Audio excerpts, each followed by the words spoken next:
Just 11 days out from the start of the season, it's time to start looking at that first opponent in Nebraska.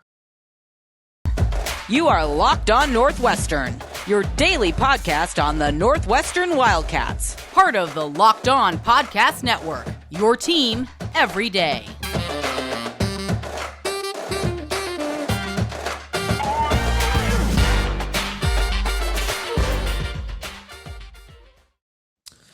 All right, so welcome in to Locked On Northwestern, part of the Locked On Podcast Network. I'm your host, Carter Bird, and thank you for making Locked On Northwestern your first listen for Northwestern anywhere, really, and you can get us anywhere that you listen to podcasts. Today, we're going to start by looking at Nebraska really in depth for the first time. We're going to start with just a little bit of who they are. Then we're going to start looking at the offense. We're going to look at the quarterback and who's in that battle, because there is a battle despite what everybody thinks. And then we're going to start by looking at the offensive line. So to start out, we have to talk about the head coach, the guy in charge of the program, and that is Scott Frost. Scott Frost, is somebody who's been a pretty well-known figure in the college football ranks. He played at Nebraska. He started out at Stanford, transferred into Nebraska, was a quarterback. He is a two-time national champion. That 95 season was his redshirt sit-out season. And then he's the Big 12 Newcomer of the Year in 1996.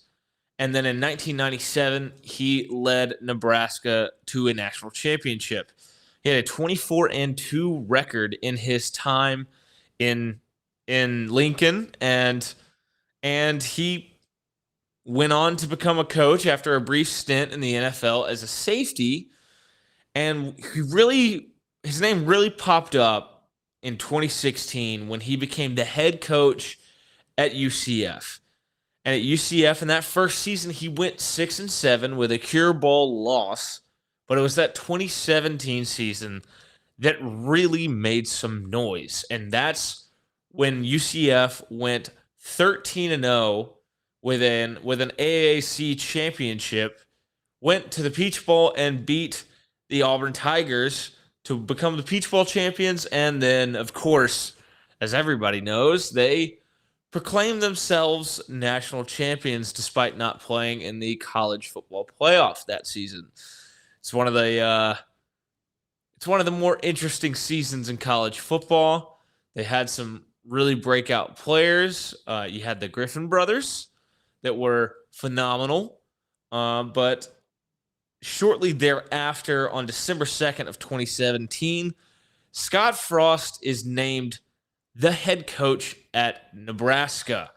And there was fanfare all over the place. It was such a big deal to the Nebraska faithful to have somebody who had been such a crucial part of the program in the past, had been a part of two national championship teams, to come back and head up the program.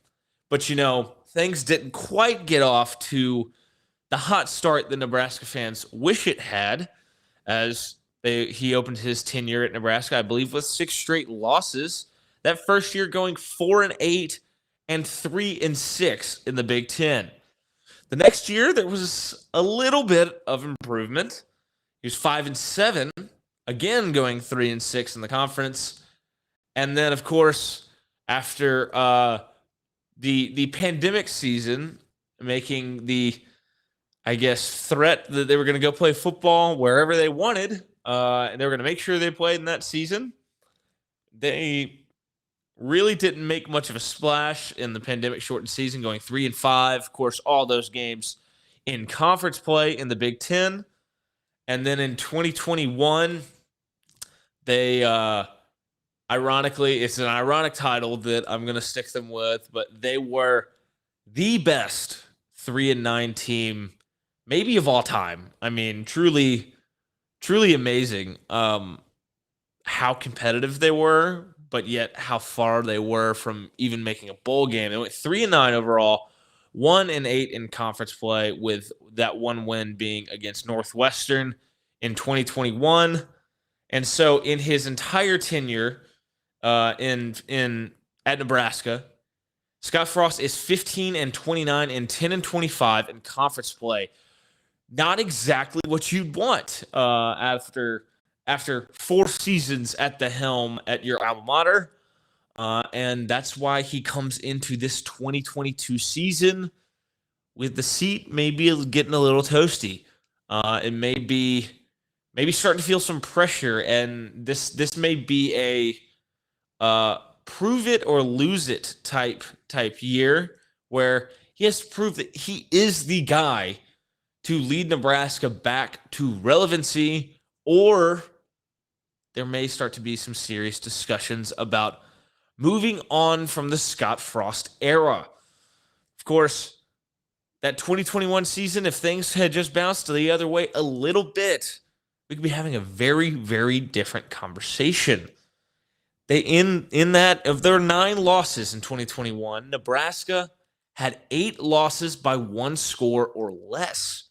It's truly fascinating that they were able to compete with so many good teams. I mean, they took a really good Michigan State team to overtime and barely lost that one. I mean, even their one loss that was not a true 1-score game, it was a 9-point loss to Ohio State. So that really should paint the picture that this team can compete, especially if they make some solid improvements. But they, at the same time, they haven't broken that barrier to finally start winning these games. And that's going to be something that they look to change. And they're going to start with the offense, which this year they bring in a new offensive coordinator in Mark Whipple, which Mark Whipple has been around the game for years and years and years. But most recently, he's the offensive coordinator at Pittsburgh from 2019 to 2021. Of course, that 2021 Pitt offense, if you paid attention to the ACC, was really something to behold. I mean, record-breaking offense with Kenny Pickett at quarterback. And just for comparison's sake, last year, Pitt's offense had 489.4 yards per game. You compare that to 2021 Nebraska, who had just 447.6. So you would hope that Mark Whipple and his scheme can elevate that offense, and especially the passing game, which in 2021, Nebraska threw for just 219.1 yards per game, which is pretty pedestrian, pretty average to below average for a Power 5 team in the country. But it was Pitt's passing offense that truly was impressive. They threw for 337.4 yards per game last year. Of course, that's with the help of first-round quarterback Kenny Pickett. But the run game wasn't awful by any stretch. It wasn't that far off from Nebraska's. And the running game is kind of where Nebraska has made its hay in the past few seasons. Nebraska ran for 181.2 yards per game last season. Pittsburgh was not that far behind to 152 yards per game. Now, how does this translate to points scored? That's where you see a big difference. Nebraska last season scored 27.9 points per game, which, if you have very strong defense, can win you some games. But what Pitt did can help your defense out a lot. They don't have to be perfect. When the Pitt offense in 2021 scored 43 points per game. So really, I would look to see some sort of identity shift or scheme shift and Mark Whipple to bring some energy to this Nebraska offense. And I think Scott Frost would welcome that, unlike Pat Narduzzi, who, if you saw recently, made some comments that his offensive coordinator, his old offensive coordinator, which is Mark Whipple, liked to throw it too much, and everybody knew that they were going to throw it, which don't know why you would say that when you're coming off easily the best offensive season that you have had at your school in Pitt in your tenure, and your offense was awesome and scored 43 points a game. So it'll be interesting to see if Scott Frost embraces Mark Whipple a little bit more. And I think that'll be something to keep an eye on, especially in this opener against Northwestern in Dublin, Ireland. Now that we've talked about Scott Frost and the new offensive coordinator and the potential for some energy for Mark Whipple to energize that offense, we're going to move on to the quarterbacks. And I think that's going to be an interesting discussion because you have some new faces there. Let's talk about our friends at BetOnline. BetOnline.net is the fastest and easiest way to check in on all your betting needs. Find all your favorite sports and events at the #1 online source for odds, lines, and games. Find reviews and news of every league, including Major League Baseball, NFL, NBA, NHL, combat sports, esports, and even golf. BetOnline continues to be the top online resource for all your sports wagering information, from live in-game betting, scores, and podcasts. They have you covered. Head to BetOnline today or use your mobile device to learn more about the action happening today. BetOnline, where the game starts.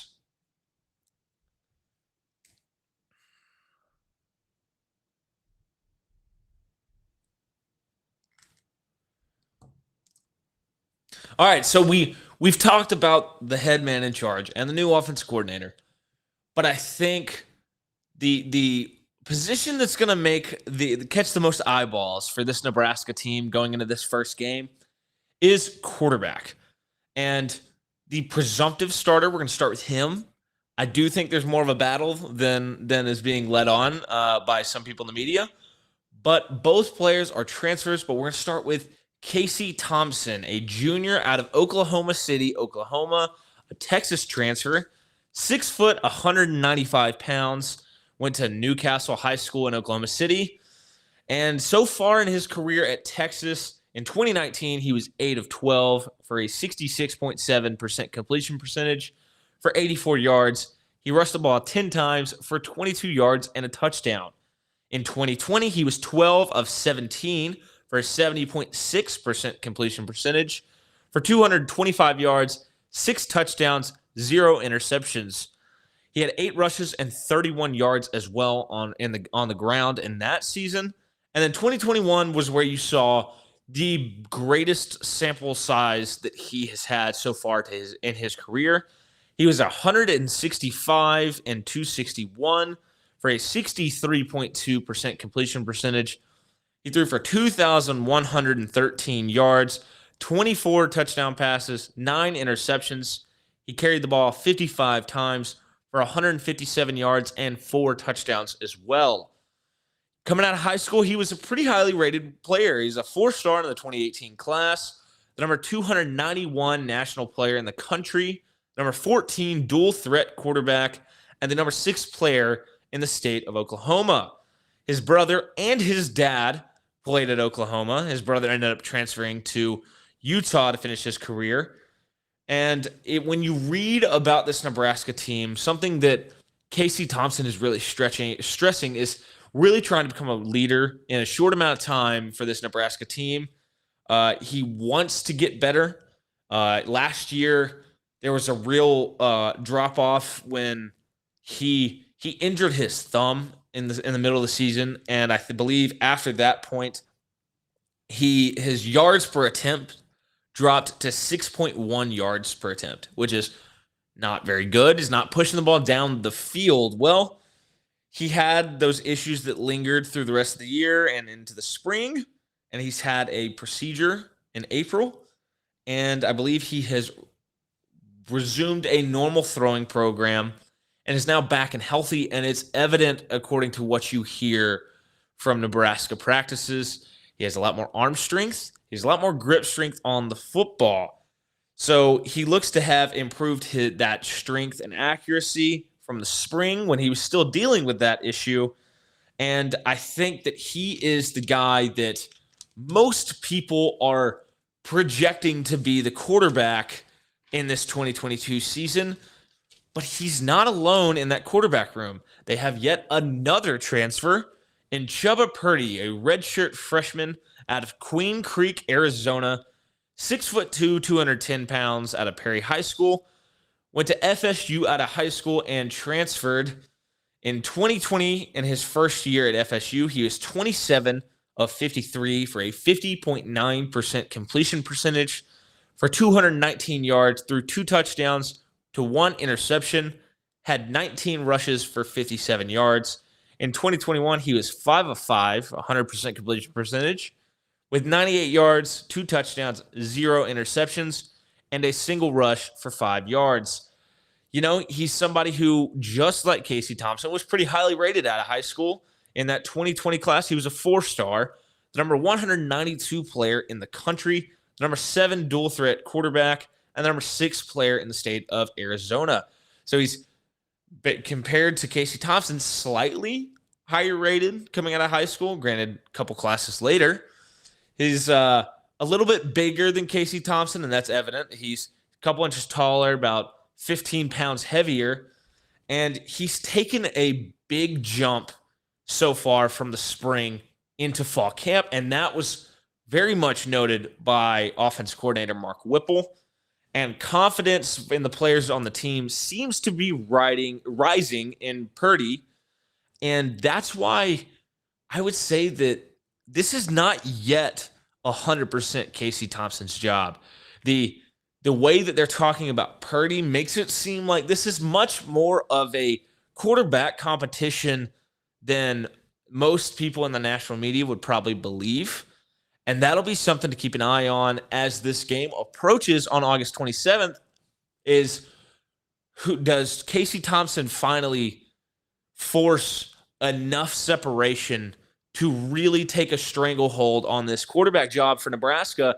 And if so, he's somebody who has more experience than Chubba Purdy, and you know a little bit more about him. He's a dual threat guy, not the biggest guy in the world, and you know, is somebody who has some decent highs, but also can look pretty rough at times.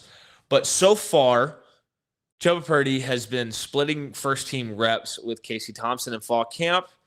Both players can run the ball. Probably Chubba Purdy a little bit more, a little better. He's a stronger runner. He's just because he's also a bigger body. Both quarterbacks. So, because a staple of that Nebraska offense has been the option game. Well, both quarterbacks in recent practices have been seen continuing to rep the option, which comes as no surprise as both guys can carry the football.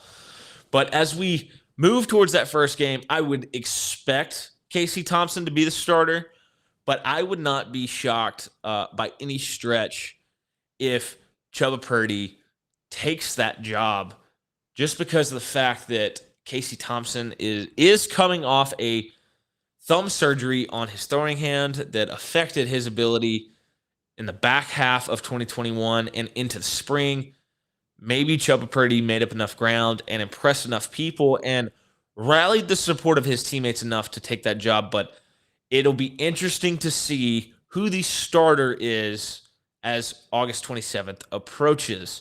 So now that we've talked about the quarterback, we got to talk about the next most important thing. Like, if Casey Thompson has already shown that he can get hurt, who are the guys who are going to be protecting him? And let's take a look at the offensive line in just a minute here. That's what we're going to do. We're going to take a look at what this offensive line for Nebraska is going to look like in 2022. All right, so we know who Scott Frost is leading the program. We know about Mark Whipple, the new offensive coordinator, and we know who the two guys are fighting it out for the quarterback job. Well, just in Power 5 football, the trenches are so important, and that's why we're going to take a look at the offensive line next. This Nebraska team loses its center from last year in Cam Jurgens, and you have Turner Corcoran and Teddy Prochaska, who missed spring ball with injury. Prochaska missed the back half of the season last year with a season-ending injury. But it's important to note that there is a new offensive line coach in town, in Donovan Raiola. He's putting an emphasis on aggressiveness and getting off the ball, according to Athlon Sports. And so let's take a look at the guys in that room, and let's start off with Turner Corcoran, an offensive lineman, sophomore out of Lawrence, Kansas, 6'6", 300 pounds, which I know if you're thinking 6'6" is big, it's a really big guy. Just wait, because Nebraska seems to have an endless supply of enormous human beings on that offensive line, and that'll be a theme of this segment. Went to Free State High School. In 2020, he played in 3 games, making 1 start against Rutgers. 2021, last year, he played in all 12 games, making 11 starts, 9 starts at left tackle, 2 starts at right tackle. So he kind of does have this versatility, can play the tackle spot. There are rumors about him potentially moving to the inside to guard, so that'll be something to keep an eye on. Coming out of high school in the 2020 recruiting class, he was a 4-star, very highly rated, probably the highest rated guy in this offensive line room. Was the number 48 national player in the country, number 4 offensive tackle, and the number 1 player in the state of Kansas. He's known for his run blocking mostly. He has a nasty side to him, really likes to finish blocks, good feet, moves very well. And 247 absolutely loved him in the recruiting process. They loved all over his traits. And coming out of high school, I mean, he has some natural athleticism to him. He's a high school basketball player. So, you mean, to be an offensive tackle and a basketball player at the same time, you got to have some quickness. You got to have some good feet. You got to be mobile. And so that's a unique thing about him. He did miss the spring, as we mentioned before, with an injury and some surgery. He's rumored to be moving to the inside. And it'll be interesting to see where exactly they look to slot him for this first game. Next up, you have Teddy Prochaska, sophomore out of Elkhorn, Nebraska. And this is the first of those enormous human beings. 6'10", 320 pounds, went to Elkhorn South High School. In 2021 was when he got his first action. He's a member of the 2021 recruiting class, so that makes sense. He appeared in 5 games, making 2 starts, was the second true freshman to make a start at left tackle in the modern era in Nebraska history. He had a season-ending injury after his second start against Michigan last season, and he missed the entire spring as a result.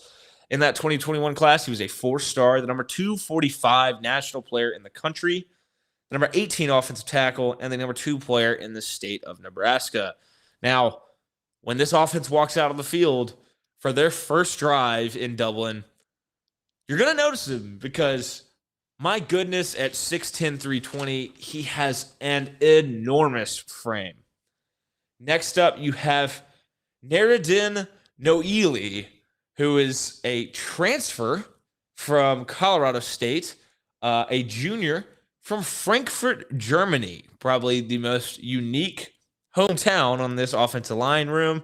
6'4", 315 pounds from Norris High School. He went to Colorado State out of high school, and he played 8 games, making 8 starts at Colorado State his first season. Was their first true freshman to start on the offensive line since 1996. Then he transferred to Nebraska, which in 2020, he did not play in any games, but he was on the travel roster. 2021, he appeared in 12 games, making 7 starts, which were the final 7 games of the year. He came to Nebraska as a walk-on, but was put on scholarship before the Ohio State game last season. Coming out of high school, he's a member of that 2019 class, rather. He's the number 2,436 national player in the country, the number 135 offensive guard, and the number 6 player in Nebraska. He'll be key just because he does have a fair amount of experience. He has 15 starts at the college level, has played in 20 games. and 12 of those being P5 level, where he made 7 starts last season. Next up, you have Trent Hickson, a senior guard out of Omaha, Nebraska, 6'4", 305, out of Scott Catholic. In 2017, he redshirted, but was a practice standout. 2018, he appeared in 4 games. 2019, appeared in 12 games, making 12 starts at left guard. 2020, he made an appearance in 3 games. And then in 2021, he appeared in 5 games, making 2 starts at left guard. He's a former walk-on that was awarded a scholarship in 2019.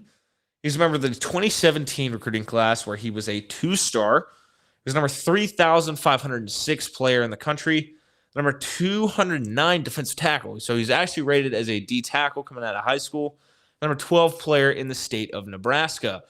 So he's the first member of the first true member of that famous Nebraska walk-on program that we have come across in this offensive line room. Next up, you have Hunter Anthony, a junior out of Tuttle, Oklahoma, 6'6", 325 pounds, another big guy on the offensive line. Went to Tuttle High School, actually enrolled at Oklahoma State coming out of high school, redshirted in 2018 with the Cowboys, and then over his career there made an appearance in 23 career games, making 5 career starts before transferring to Nebraska this season. He's a member of that 2018 recruiting class, was the number 1,008 national player in the country, number 87 offensive tackle, and the number 17 player in the state of Oklahoma. He does provide some versatility because he has played at both right guard and right tackle in his time at Oklahoma State. So he's another guy with some experience being added to that offensive line room that has struggled in years past. All right, so my software is frozen up on me a little bit here, so we're just going to do the rest of the show from right here. And next up, we have Kevin Williams Jr., a senior out of Omaha, Nebraska, 6'5", 325 pounds, out of North High School, enrolled at Northern Colorado out of high school. He's a grad transfer to Nebraska. In 2017 at Northern Colorado, he redshirted. 2018, he appeared in 11 games, making 8 starts. 2019, he appeared in 9 games, making 9 starts at left guard. And 2020, he sat out due to the pandemic. 2021, he appeared in 2 games, making 2 starts at left tackle. Now he's at Nebraska, another guy who has experience at the college level. And you really, that's you always want somebody who's at least done it at the college level, even if it's for depth purposes. Next up, you have Bryce Benhart, a sophomore out of Lakeville, Minnesota, 6'9", 315 pounds. Went to Lakeville North High School. Another enormous frame, another massive guy that you'll notice him when he's on the field. 2019, he appeared in 3 games. 2020, he appeared in 8 games, making 8 starts at right tackle. 2021, he appeared in 12 games, making 10 starts at right tackle. And next up, we have Brock Bandeau, senior offensive lineman out of Lincoln, Nebraska, 6'5", 295 pounds, went to IMG Academy. Coming out of high school, he was a 3-star in the 2017 class, number 1,081 national player, number 54 offensive guard, and the number 154 player in Nebraska. 2017, he redshirted. 2018, he did not see any action.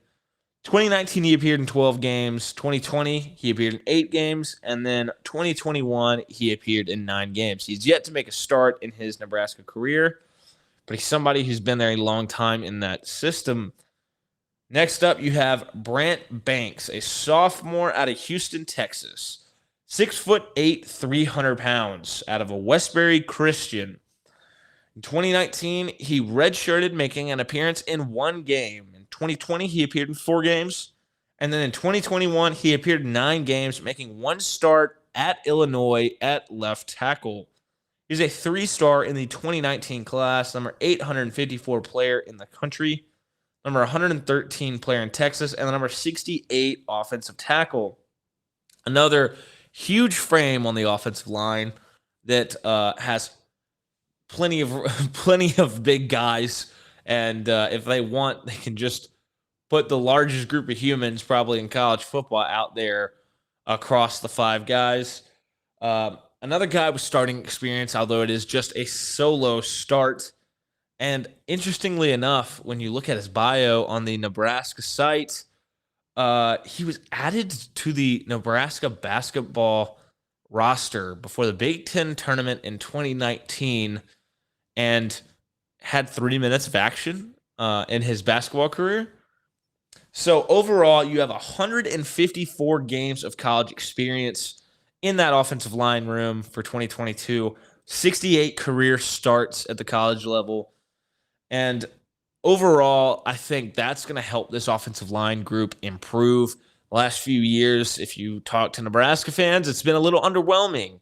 But maybe that this group can help move it forward in the future. In this 2022 season, maybe that's what Nebraska fans are hoping, that this group is going to help that offense be able to sustain itself a little better, maybe have closer to that Pitt production, and that'll be something to keep an eye on going into the opener. Something that's interesting, and if you look at On 3, Scott Frost made some very interesting comments about the offensive line over the past couple days. He said, quote, "These guys wear monitors that track overall output and 100 other statistics. They've more than doubled, in a lot of cases, the amount of effort they put out in the last couple of years in practice." He credits the type of kids they have in the room for that, and the coaches that work with that offensive line group. But that's interesting. That's pretty indicting of previous years, that maybe the offensive line didn't give the effort that was needed to be great. And so it's going to be interesting to see how much this offensive line improves moving forward in 2022. So basically, we have talked about the people in charge of Nebraska and this offense. We have talked about the two quarterbacks battling it out. And then we went into the trenches and we talked about the offensive line. Be sure to come back later this week as we look at the rest of the offense and the defense for Nebraska as we continue to get to know the opponent for the opener on August 27th in Dublin. But thank you for listening to Locked On Northwestern. I'm your host, Carter Bird. You can follow me on Twitter at CarterBird13 and on Instagram at CarterBird13 as well. Thank you for making Northwestern your first listen. You can find us anywhere you get podcasts, Apple, Spotify, really anywhere. Just look for us, and we're free to listen to, and you can find us. We're also on YouTube now with video, which is fantastic. It's been a new experience for me for sure. So keep an eye out there. Subscribe to the channel and look for our videos each weekday. And see you next time. Also, before you go, know what your team is up against across the Big Ten with Locked On Big Ten. Everyday host Nate Dickinson and local experts of Locked On take you across the Big Ten in 30 minutes. Make Locked On Big Ten your second listen. Locked On Big Ten.